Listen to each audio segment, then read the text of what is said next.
সরকারকে তার কাজের বিষয়ে জিজ্ঞাসা করা উচিত বলে মনে করেন তথ্য ও সম্প্রচার উপদেষ্টা মোহাম্মদ মাহফুজ আলম। সোমবার রাজধানীর সার্কিট হাউস রোডে ডিএপির সভাকক্ষে আয়োজিত ফ্যাসিবাদী শাসনামলে সাংবাদিক হত্যা নিপীড়ন শীর্ষক এক সেমিনারে এই অভিমত ব্যক্ত করেন তিনি। এ সময় তিনি বলেন, আমরা চাই না আপনারা এই সরকারের পক্ষে লিখুন, সরকারকে প্রশ্ন করেন। আমি ব্যক্তিগতভাবে মনে করি সরকারকে প্রশ্ন করলে সরকার আরো বেশি কাজ করে, সরকার আরো দায়িত্বশীল ভূমিকা পালন করে। এ প্রশ্ন করার অধিকার আর সাহস সবার থাকা উচিত। তথ্য উপদেষ্টা বলেন, সাংবাদিকরা বলুক, সরকার আরো দায়িত্বশীল আচরণ করবে, কিন্তু পেশাদারের জায়গা থেকে প্রশ্ন করা এক জিনিস আর সাংবাদিকতাকে একটি দলের আদর্শের প্রোপাগান্ডা আকারে ব্যবহার করা অন্য জিনিস।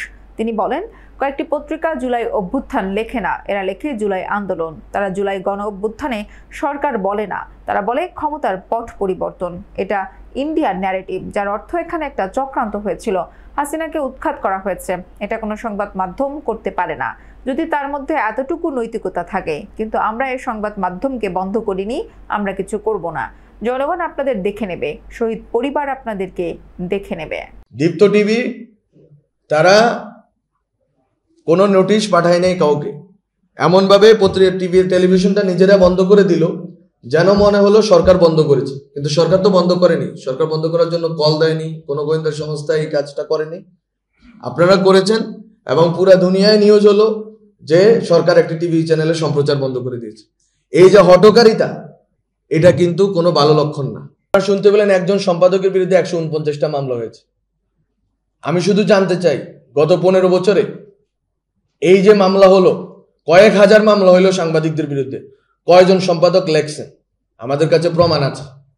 এখন তো ডিজিটাল যুগ, সবগুলো ফাইল তো আছে, সবগুলো পত্রিকা তো অ্যাভেলেবল আছে। কয়জন সম্পাদকীয় লিখেছেন, কয়টা রিপোর্ট বের হয়েছে যারা নিপীড়িত হয়েছেন এই সাংবাদিকদের নিয়ে, আমরা দেখব। এটা দেখা দরকার, জনগণকে এটা জানা দরকার। জনগণের অধিকার আছে জানার যে কারা ওই সময় চুপ করেছিল, কারা ওই সময় সরব ছিল। যে কথা বলতেছিলাম, আমাদের মন্ত্রণালয় থেকে যদি কোনো রকম হয়রানিমূলক মামলা হয়, আমরা এই মামলাগুলো পর্যালোচনা করব। তথ্য মন্ত্রণালয়ের অধিকার